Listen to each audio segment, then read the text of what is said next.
आज हम एक ऐसे बिजनेस के बारे में बात करने वाले हैं जो सिर्फ एक बिजनेस नहीं है बल्कि एक सेवा भी है, एक मेडिकल स्टोर या फार्मेसी। दोस्तों, हेल्थ केयर सेक्टर भारत में सबसे तेजी से ग्रो कर रहे सेक्टर्स में से एक है और एक फार्मेसी खोलना आपके लिए एक बहुत ही स्टेबल और प्रॉफिटेबल करियर ऑप्शन हो सकता है। इस वीडियो में हम इस सफर के हर एक कदम को बहुत गहराई से समझेंगे। हम बात करेंगे कि आपको कौन कौन सी डिग्रियां या योग्यता चाहिए, कौन से लाइसेंस और रजिस्ट्रेशन आपके लिए जरूरी है और आपको कितनी इन्वेस्टमेंट की जरूरत पड़ेगी। दोस्तों, ये सिर्फ ऊपर की जानकारी नहीं है, हम डिटेल में जाएंगे। एक सही लोकेशन कैसे चुनें, अपना स्टॉक कहां से खरीदें, स्टाफ कैसे हायर करें और सबसे जरूरी, आप इस बिजनेस से कितना प्रॉफिट कमा सकते हैं। इन सभी सवालों के जवाब आपको आज इस वीडियो में मिलेंगे। तो अगर आप अपना खुद का मेडिकल स्टोर खोलने का सपना देख रहे हैं या इस फील्ड के बारे में और जानना चाहते हैं तो यह वीडियो आपके लिए एक कंप्लीट गाइड है। इस वीडियो को अंत तक जरूर देखना क्योंकि हर एक जानकारी आपके इस सपने को हकीकत में बदलने में मदद करेगी। बिजनेस में आपका पहला कदम है यह जानना कि क्या आप इसके लिए योग्य हैं। देखिए, यह कोई साधारण दुकान नहीं है। यहाँ आप लोगों की सेहत से जुड़ी चीजें बेच रहे हैं, इसलिए सरकार ने इसके लिए कुछ नियम बनाए हैं। सबसे पहली और सबसे जरूरी योग्यता है एक फार्मेसी की डिग्री। आपके पास कम से कम डिप्लोमा इन फार्मेसी यानी डी फार्मा होना चाहिए, जो 2 साल का कोर्स होता है।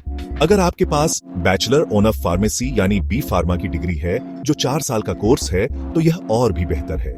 ये डिग्रियां आपको दवाइयों की गहरी समझ देती है, जो इस बिजनेस के लिए आत्मा की तरह है। लेकिन दोस्तों, अगर आपके पास ये डिग्री नहीं है तो क्या आपका सपना अधूरा रह जाएगा? नहीं, बिल्कुल नहीं। इसका भी एक रास्ता है। अगर आप खुद फार्मासिस्ट नहीं हैं, तो आप एक रजिस्टर्ड फार्मासिस्ट को नौकरी पर रख सकते हैं। यह बहुत जरूरी है कि आपके स्टोर पर हर समय एक क्वालिफाइड फार्मासिस्ट मौजूद हो। इसके अलावा कुछ बेसिक योग्यताएं भी हैं, जैसे आपकी उम्र कम से कम 18 साल होनी चाहिए और आप एक भारतीय नागरिक होने चाहिए। यह तो बस शुरुआत है दोस्तों। यह क्वालिफिकेशन आपको इस फील्ड में एंट्री का टिकट देती है। असली सफर तो इसके बाद शुरू होता है।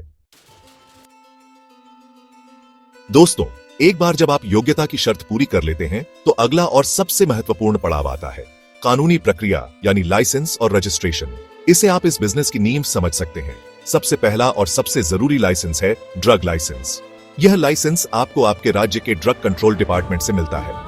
इसके लिए आपको ऑनलाइन या ऑफलाइन अप्लाई करना होता है और इसमें कुछ डॉक्यूमेंट्स लगते हैं, जैसे आपकी डिग्री, दुकान का नक्शा और रेंट एग्रीमेंट। ड्रग लाइसेंस 2 तरह के होते हैं, रिटेल ड्रग लाइसेंस और होलसेल ड्रग लाइसेंस।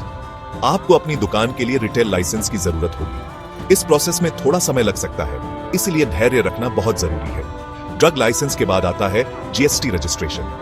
आज के समय में किसी भी बिजनेस के लिए जीएसटी नंबर लेना अनिवार्य है। यह आपको टैक्स फाइल करने में मदद करेगा और आपके बिजनेस को एक कानूनी पहचान देगा। इसके अलावा अगर आप दवाइयों के साथ साथ हेल्थ सप्लीमेंट्स, बेबी फूड या कोई और हेल्थ प्रोडक्ट बेचना चाहते हैं तो आपको एफएसएसएआई लाइसेंस भी लेना पड़ सकता है। और आखिर में आपको अपने नगर निगम या म्युनिसिपल कॉर्पोरेशन से शॉप एंड एस्टेब्लिशमेंट एक्ट के तहत अपनी दुकान का रजिस्ट्रेशन करवाना होगा। ये सारे लाइसेंस और रजिस्ट्रेशन आपके बिजनेस को कानूनी रूप से सुरक्षित बनाते हैं और आपको बिना किसी रुकावट के काम करने की आजादी देते हैं। दोस्तों, रियल एस्टेट की तरह ही रिटेल बिजनेस में भी सफलता का एक बहुत बड़ा मंत्र है लोकेशन। आपकी फार्मेसी कहां पर है, यह आपके बिजनेस की ग्रोथ पर सीधा असर डालता है। सोचिए, एक ऐसी जगह है जहां लोगों को आपकी सबसे ज्यादा जरूरत हो। इसका सबसे अच्छा उदाहरण है किसी हॉस्पिटल, क्लिनिक या डॉक्टर के कंसल्टेशन रूम के पास की जगह। ऐसी जगहों पर मरीजों का आना जाना लगा रहता है और उन्हें दवाइयों की तुरंत जरूरत पड़ती है। यह आपके लिए एक रेडीमेड कस्टमर बेस तैयार करता है। अगर ऐसी प्राइम लोकेशन न भी मिले तो किसी घनी आबादी वाले रिहायशी इलाके या मेन मार्केट में दुकान खोलना भी एक बहुत अच्छा विकल्प है। लोकेशन के साथ साथ दुकान का साइज और उसकी स्थिति भी बहुत मायने रखती है। ड्रग्स एंड कॉस्मेटिक्स एक्ट के नियमों के अनुसार एक रिटेल फार्मेसी के लिए कम से कम 100 से 200 स्क्वायर फीट की जगह होनी चाहिए। यह जगह इतनी होनी चाहिए कि आप दवाइयों को सही तरीके से स्टोर कर सकें और ग्राहकों के लिए भी थोड़ी जगह हो। दुकान साफ सुथरी और हवादार होनी बहुत जरूरी है। दवाइयों को सही तापमान पर रखना उनकी क्वालिटी बनाए रखने के लिए महत्वपूर्ण है। दुकान में एक फ्रिज होना भी अनिवार्य है ताकि इंसुलिन और वैक्सीन जैसी दवाइयों को ठीक से स्टोर किया जा सके। एक अच्छी लोकेशन और सही दुकान आपके आधे काम को आसान बना देती है। दोस्तों, अब बात करते हैं उस सवाल की जो किसी भी बिजनेस को शुरू करने से पहले दिमाग में आता है। पैसा कितना लगेगा, यानी इन्वेस्टमेंट। एक मेडिकल स्टोर खोलने का खर्च कई बातों पर निर्भर करता है, जैसे आपकी दुकान शहर में है या गांव में, किराए पर है या अपनी है। लेकिन मैं आपको एक मोटा मोटा अनुमान देता हूं ताकि आप अपना बजट प्लान कर सकें। सबसे पहला और बड़ा खर्च होता है दुकान का। अगर आप दुकान किराए पर ले रहे हैं तो आपको सिक्योरिटी डिपॉजिट और पहले महीने का किराया देना होगा, जो लोकेशन के हिसाब से 50,000 से 1,50,000 तक हो सकता है। इसके बाद आता है दुकान का इंटीरियर, जिसमें शेल्फ, काउंटर, फर्नीचर और लाइटिंग का खर्च लगभग 50,000 से 1,00,000 तक आ सकता है। इन बड़े खर्चों के अलावा कुछ और भी जरूरी निवेश है।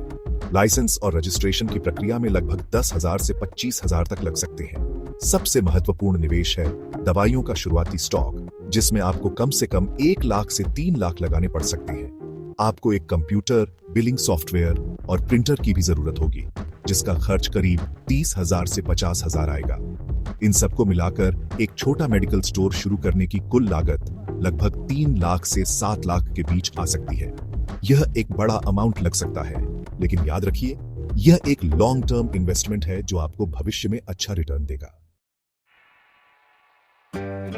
दोस्तों, आपकी दुकान तैयार है, लाइसेंस मिल गए।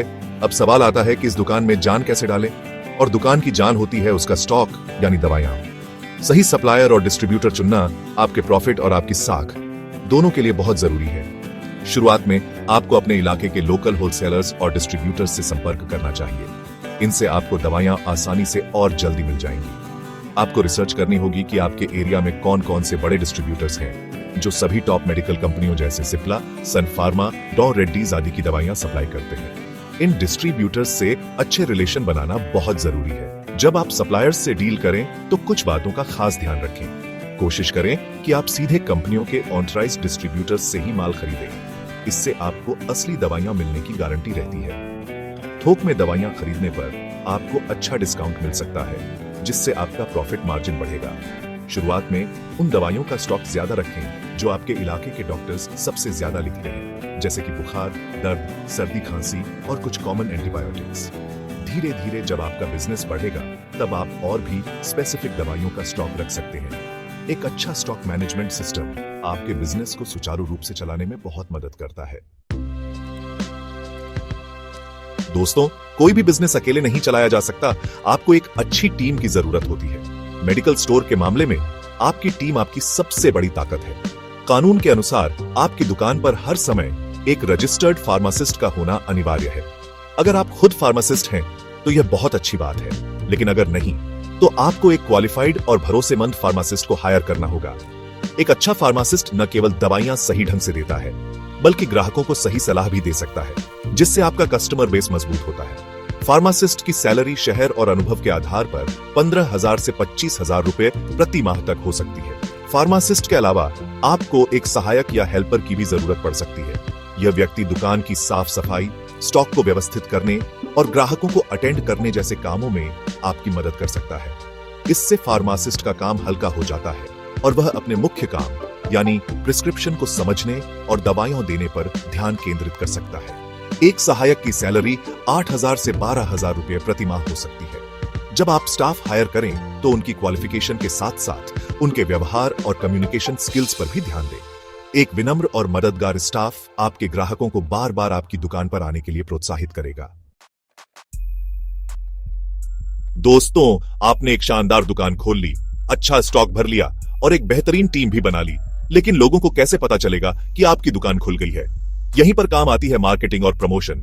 सबसे असरदार तरीका है लोकल लेवल पर कनेक्शन बनाना। अपने आसपास के हॉस्पिटल्स, क्लिनिक्स और डॉक्टर्स से मिलें, उन्हें अपनी दुकान के बारे में बताएं। आप उनके साथ एक टाई अप कर सकते हैं, जिससे वे अपने मरीजों को आपकी दुकान पर भेजें।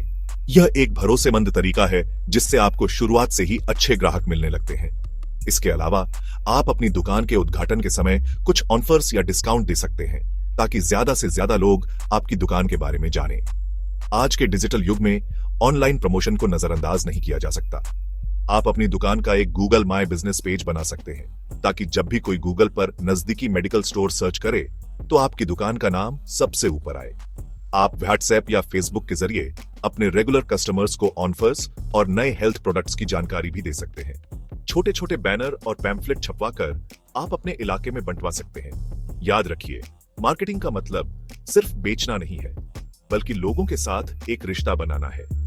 अच्छी सर्विस और सही सलाह आपकी सबसे बड़ी मार्केटिंग होगी। दोस्तों, सफर के अंत में हम उस सवाल पर आते हैं जो हर बिजनेसमैन के लिए सबसे अहम होता है, प्रॉफिट कितना होगा। मेडिकल स्टोर एक ऐसा बिजनेस है जिसमें प्रॉफिट मार्जिन काफी अच्छा और स्थिर होता है।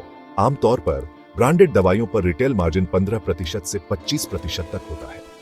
इसका मतलब है कि अगर आप 100 रुपये की कोई दवा बेचते हैं तो आपको उस पर 15 से 25 रुपये का मुनाफा हो सकता है।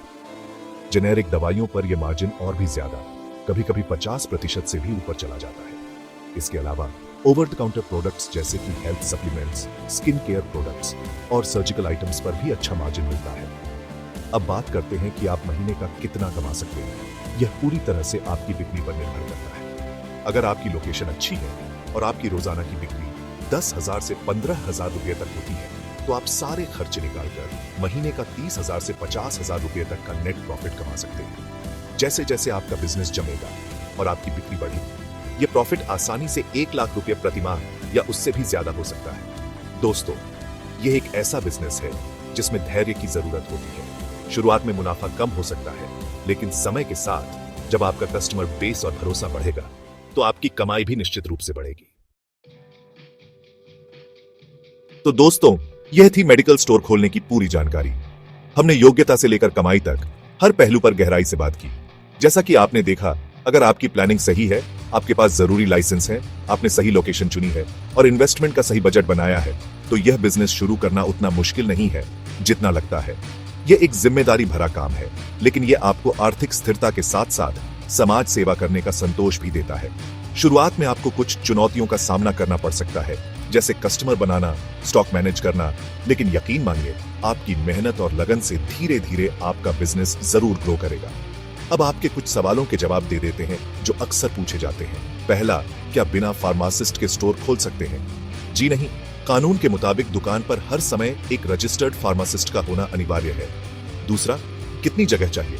कम से कम 100 से 200 स्क्वायर फीट। और तीसरा, क्या ऑनलाइन मेडिकल स्टोर खोल सकते हैं? हाँ, लेकिन उसके लिए नियम और भी सख्त है और टेक्नोलॉजी का इन्वेस्टमेंट ज्यादा होता है, जिसके बारे में हम किसी और वीडियो में बात करेंगे। दोस्तों, उम्मीद है कि इस वीडियो से आपको काफी मदद मिली होगी। अगर आपके मन में अभी भी कोई सवाल है या आप किसी और टॉपिक पर वीडियो चाहते हैं तो नीचे कमेंट्स में हमें जरूर बताएं। हम आपके हर कमेंट को पढ़ते हैं और जवाब देने की पूरी कोशिश करेंगे।